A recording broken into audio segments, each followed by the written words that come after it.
Hello sir, good morning. आज के इस वीडियो में हम बायोट-सेवर्ट लॉ के बारे में बात करेंगे। बायोट-सेवर्ट लॉ को शुरू करने से पहले हम एक छोटा सा एक्सपेरिमेंट को डिस्कस आपसे करना चाहते हैं जिसको हम ऑर्स्टेड एक्सपेरिमेंट कहते हैं।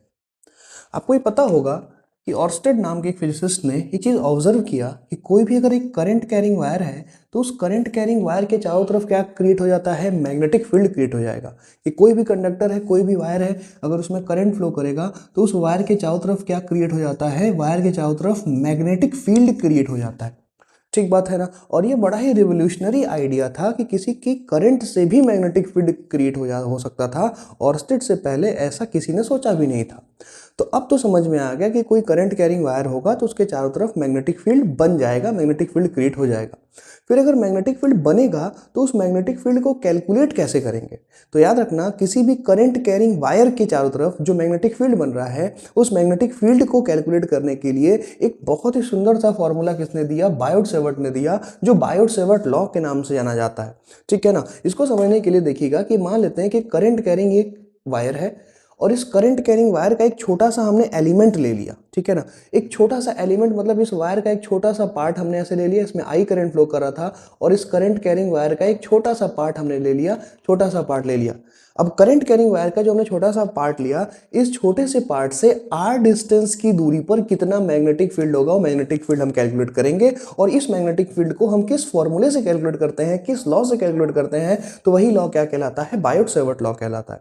बायोट-सेवर्ट लॉ मैग्नेटिज्म का बड़ा ही बेसिक, जैसे कूलम्ब्स लॉ था, इलेक्ट्रोस्टैटिक्स का बड़ा ही बेसिक सा लॉ था। शुरुआत में आपने सबसे पहले कूलम्ब्स लॉ पढ़ा होगा, फिर आप इलेक्ट्रोस्टैटिक्स की पढ़ाई आपकी आगे बिल्ड हुई होगी। उसी तरह से मैग्नेटिज्म में बायोट-सेवर्ट लॉ है, बड़ा बेसिक सा लॉ है कि एक कोई छोटा सा करंट कैरिंग एलिमेंट है, उस छोटे से करंट कैरिंग एलिमेंट के वजह से आर डिस्टेंस की दूरी पर कितना मैग्नेटिक फील्ड है, वो अगर निकालना है तो तुम किससे निकालोगे, बायोट-सेवर्ट लॉ से निकालोगे। तो ये छोटा सा करंट कैरिंग एलिमेंट है और मान लेते हैं जो करंट कैरिंग एलिमेंट है कितने लेंथ का है, तो डीएल लेंथ का है। ये छोटा सा करंट कैरिंग एलिमेंट है, ये छोटा सा करंट कैरिंग एलिमेंट कितने लेंथ का है, तो डीएल लेंथ का है। इस डीएल लेंथ के एलिमेंट के वजह से आर डिस्टेंस की दूरी पर जो हमें स्मॉल मैग्नेटिक फील्ड मिलेगा, वो स्मॉल मैग्नेटिक फील्ड हमने लिख लिया डीबी। कितना मिलेगा, डीबी। अच्छा, ये जो मैग्नेटिक फील्ड होता है सर, ये आपका मैग्नेटिक फील्ड एक आपका ये वेक्टर क्वांटिटी होता है। पहले आप समझिए मैग्नेटिक फील्ड का मतलब क्या होगा। जैसे फॉर एग्जांपल कोई आपके पास मैग्नेट है, तो मैग्नेट होगा तो मैग्नेट के चारों तरफ का वो स्पेस, वो जगह जहां पर मैग्नेट की मैग्नेटिक प्रॉपर्टीज को एक्सपीरियंस किया जा सकता है। अब मैग्नेटिक प्रॉपर्टी को हम और तुम तो एक्सपीरियंस करेंगे नहीं, कोई आयरन का पार्टिकल है, वो आयरन का पार्टिकल ही एक्सपीरियंस करेगा। तो किसी भी मैग्नेट के चारों तरफ का वो स्पेस, जिस स्पेस में मैग्नेटिक प्रॉपर्टीज को एक्सपीरियंस कोई आयरन का पार्टिकल करता है, वो मैग्नेटिक फील्ड कहलाएगा। मैग्नेटिक फील्ड एक वेक्टर क्वांटिटी है। अगर ये वेक्टर क्वांटिटी है तो उसके पास मैग्नीट्यूड भी होगा और साथ में क्या होगा, डायरेक्शन भी होगा। मैग्नेटिक फील्ड का यूनिट याद रखिएगा क्या होता है, टेस्ला। जो मैग्नेटिक फील्ड होता है, इस मैग्नेटिक फील्ड का जो यूनिट होता है, मैग्नेटिक फील्ड का यूनिट हमेशा टेस्ला होता है, हमेशा ध्यान रखिएगा। और साथ में एक और यूनिट ध्यान रखेंगे, गॉस। एक और यूनिट क्या ध्यान रखेंगे, गॉस। ठीक है ना, आप समझे। तो अब यहाँ पर बायो-सेवर्ट लॉ जो था कि छोटे से करंट कैरिंग एलिमेंट की वजह से स्मॉल मैग्नेटिक फील्ड कितना है आपका, ये डीबी है। अगर डीबी को हमको लिखना होगा तो हम कितना लिखेंगे, mu not I upon 4 pi d l cross r, mu not I upon 4 pi d l cross r upon mod of r vector का क्यूब। और ये वेक्टर था तो यहाँ पर वेक्टर लगा दिया। और यही जो लॉ आपके सामने लिखा है, इसी लॉ को क्या कहते हैं, बायोट-सेवर्ट लॉ कहते हैं। समझिएगा, यही जो लॉ आपके सामने लिखा हुआ है, यही लॉ क्या कहलाता है, बायो-सेवर्ट लॉ कहलाएगा। Mu not I upon 4 pi d l cross r upon mod of r vector का क्यूब। इसको बड़े ध्यान से समझने की आवश्यकता है, एक एक टर्म को ध्यान से समझने की आवश्यकता है।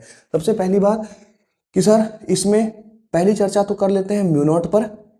म्यू नॉट पर तो अगर हम आपको म्यू नॉट के बारे में बताएंगे तो आप शायद आपको पता भी होगा म्यू नॉट क्या होता है, बताएं। तो जो म्यू नॉट होता है आपका परमिएबिलिटी ऑफ फ्री स्पेस होता है। जो म्यू नॉट होता है, ये म्यू नॉट आपका परमिएबिलिटी ऑफ फ्री स्पेस होता है। ये फ्री स्पेस की परमेबिलिटी होती है। म्यू नॉट जो होता है ना, ये परमेबिलिटी ऑफ फ्री स्पेस होगा, ये फ्री स्पेस का परमेबिलिटी होगा।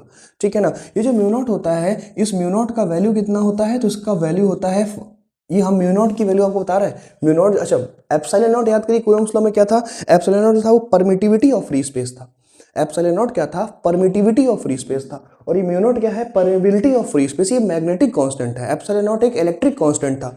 इसकी value 4 pi into 10 to the power -7 के करीब होती है म्यू नॉट की वैल्यू। ये जब हम आपको परमेबिलिटी की वैल्यू बता रहे हैं, वो वैल्यू कितनी होती है, वो value mu naught 4 pi into 10 to the power -7 होती है। अगर यूनिट लिखोगे तो यूनिट कितना आ जाएगा इसका, टेस्ला मीटर पर एम्पियर, ये म्यू नॉट का यूनिट आ गया, यहाँ से कर लें टेस्ला मीटर, बिल्कुल सही, पर एम्पियर। समझ में आ रहा है कि नहीं आ रहा है? ठीक सर, तो म्यू नॉट तो पहले क्लियर हो गया। अच्छा, डीएल के बारे में थोड़ी सी बात कर लें कि सर डीएल क्या है। डीएल एक छोटा सा करंट कैरिंग एलिमेंट है। डीएल क्या है कि स्मॉल करंट कैरिंग एलिमेंट, छोटा सा एक स्मॉल करंट कैरिंग एलिमेंट है, छोटा सा ये करंट कैरिंग एलिमेंट है। ठीक, कोई दिक्कत वाली बात नहीं है। एक बात इसमें हम आपको बताते हैं कि डीएल को हमेशा कैसे लिया जाता है, करंट के डायरेक्शन में, याद रखना है ना। डीएल को कैसे लोगे, हमेशा करंट के डायरेक्शन में। अगर करंट ऊपर की तरफ है, देखो हमने डीएल का हेड भी किधर बनाया है, ऊपर की तरफ बनाया है, ठीक है ना। आर क्या है, आर उस पॉइंट का पोजीशन वेक्टर है जहां पर मैग्नेटिक फील्ड निकालना है।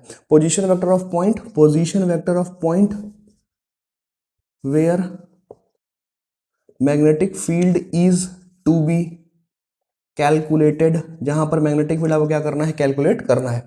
अच्छा, ये तो वेक्टर फॉर्म हो गया। अगर इसको स्केलर फॉर्म में लिखेंगे तो d b is equals to कितना करेंगे, mu not I upon 4 pi d l r sine theta. What is theta sir, इस फिगर में देखो डीएल और आर के बीच में जो एंगल है वही क्या है, थीटा है। मैं थोड़ा सा फिगर ऐसा बना दूं क्या, ये छोटा सा एलिमेंट डीएल हो गया और यहां से लेके ये इस पॉइंट पर मैग्नेटिक फील्ड निकालना था, और ये आपका आर हो गया। तो डीएल और आर के बीच में जो बनने वाला यही एंगल है, ये एंगल क्या है आपको बताए, थीटा।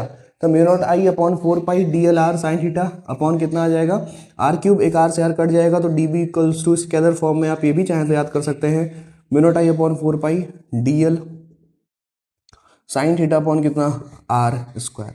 बोलो भाई, बात समझ में आ रही है कि नहीं आ रही है? ये था बायो सेवर्ट लॉ कि किसी भी करंट कैरिंग वायर के चारों तरफ मैग्नेटिक फील्ड बन जाएगा, और स्टेट बता के गए।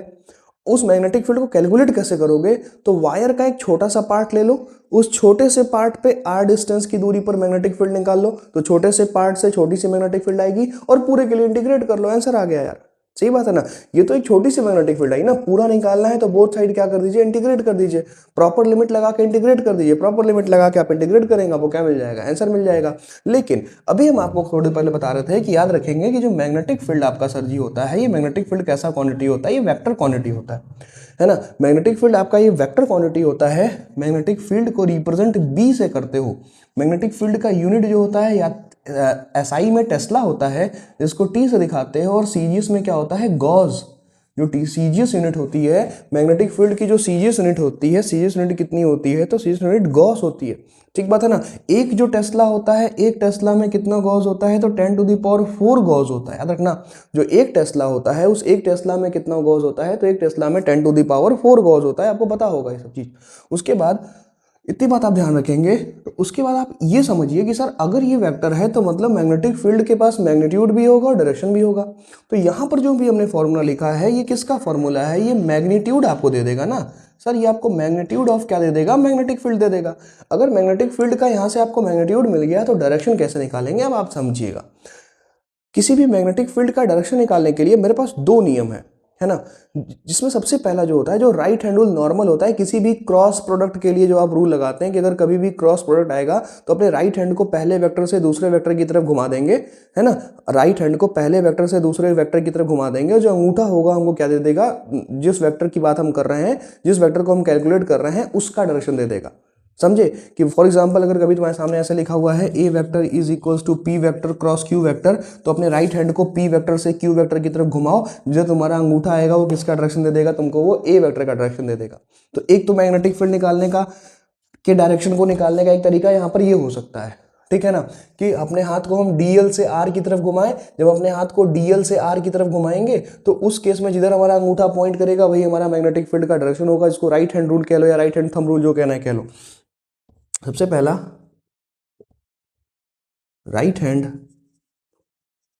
थंब रूल या राइट हैंड रूल जो कह लें आप, समझ रहे हो। जरा देखो, पहले वेक्टर से दूसरे वेक्टर की तरफ अपने हाथ को घुमाओ। डीएल पहला वेक्टर है डीएल, तो डीएल इधर है, डीएल से आर इधर जाइएगा। डीएल, अरे भाई डीएल ऊपर की तरफ है, डीएल से आर इधर की तरफ जाएंगे, d l cross r, d l cross r. अंगूठा किधर आ रहा है, अंदर, अंदर आ रहा है, मतलब मैग्नेटिक फील्ड यहाँ पर किधर की तरफ होगा, अंदर। आपको ये पता होगा कि अगर ऐसे क्रॉस बना है इसका मतलब मैग्नेटिक फील्ड किधर होता है, अंदर, इनसाइड, इनसाइड। डॉट बना हुआ है, तो डॉट बना हुआ है तो मतलब मैग्नेटिक फील्ड किधर होता है, बाहर। बाहर का मतलब क्या हो जाएगा बताएं, आउटसाइड। बाहर का मतलब क्या हो जाएगा, आउटसाइड। बात समझ में आ रहा है कि नहीं आ रहा है, सही बात है कि नहीं है, ठीक, कोई दिक्कत वाली बात नहीं सर।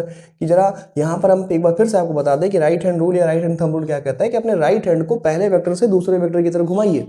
तो अगर राइट हैंड को आप पहले वेक्टर से दूसरे वेक्टर की तरफ घुमाते हैं तो जिधर थंब पॉइंट करेगा वही आपको क्या दे देगा, मैग्नेटिक फील्ड का डायरेक्शन दे देगा। लेकिन इस नियम को लेस प्रेफर्ड रूल है यार, ये कभी फंस जाओ तब लगाना। एक जो रूल है पाम रूल, बड़ा ही सुंदर सा रूल है, या तो दिस और पाम रूल। सेकेंड है पाम रूल, मैं पाम रूल को ज़्यादा प्रेफर करता हूँ।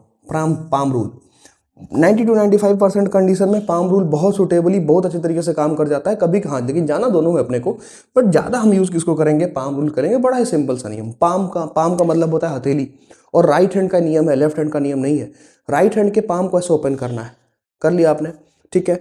अंगूठा जो होगा, थंब जो आपका होगा, वो करंट के डायरेक्शन में होगा, और ये उंगलियां उस पॉइंट को इंडिकेट करेंगी जहां पर आपको मैग्नेटिक फील्ड कैलकुलेट करना है। राइट हैंड को ऐसे ओपन कर लेना है। जो अंगूठा होगा आपका, अंगूठा किधर होगा आपका, अंगूठा करंट के डायरेक्शन में कर लो, अंगूठे को करंट के डायरेक्शन में कर लो। ये उंगलियां उस पॉइंट पर कर लो जहां तुमको मैग्नेटिक फील्ड कैलकुलेट करना है। जब तुम देखोगे कि यहाँ पर हमने क्या किया कि सर इधर करंट किधर की तरफ फ्लो कर रहा है, तो जो करंट है सर, करंट ऊपर की तरफ फ्लो कर रहा है, तो अकॉर्डिंग टू पाम रूल अपने थंब को अलाइन करिए करंट के डायरेक्शन में। कर लिया सर, ऊपर है, कर लिया। उंगलियों को उस पॉइंट पर रखने की कोशिश करिए, ऐसा इंडिकेट कराइए कि उंगलियां उस पॉइंट की तरफ इशारा कर रही हैं जहां पर मैग्नेटिक फील्ड निकालना है। तो यहीं पर निकालना था सर, इधर कर लिया। अब ऐसे में आपका पाम किधर की तरफ जा रहा है, अंदर की बाहर की तरफ, अंदर अंदर अंदर, मतलब मैग्नेटिक फील्ड इधर होगा अंदर। कितना सिंपल है कि राइट हैंड के पाम को ओपन करना है, थंब को करंट के डायरेक्शन में एडजस्ट करना है, और ये उंगलियों को उस तरफ इंडिकेट करवाना है जहां मैग्नेटिक फील्ड निकालना है, जहां मैग्नेटिक फील्ड निकालना है। तो ऐसे में ये पाम, ये हथेली, ये पाम जिधर इशारा करेगा, अंदर इशारा करेगा तो मैग्नेटिक फील्ड अंदर हो जाएगा, बाहर करेगा तो किधर हो जाएगा, बाहर हो जाएगा। ठीक है, बात समझ में आया? ठीक बात है ना। राइट हैंड थंब रूल या फिर पाम रूल, दोनों ही की मदद से आप क्या कर सकते हैं, मैग्नेटिक फील्ड का डायरेक्शन कैलकुलेट कर सकते हैं। सही है सर, अगर आपको स्क्रीनशॉट लेना हो तो हम हट जाते हैं, आप स्क्रीनशॉट ले लीजिए। ये था कंप्लीट बायो-सेवर्ट लॉ। उम्मीद है आपको ये वीडियो पसंद आया होगा, नहीं आया होगा तो बैक करके फिर से देखिए, समझ में आ जाएगा। आ जाए तो सर इसको कमेंट करिए, लाइक करिए, शेयर करिए, हमें बताइए कि आपको कैसा लगा वीडियो, कितना बेनिफिशियल है आपकी पढ़ाई में ये वीडियो। एक नए कॉन्सेप्ट के साथ एक नए वीडियो में फिर से आपसे मिलेंगे, तब तक के लिए बाय बाय।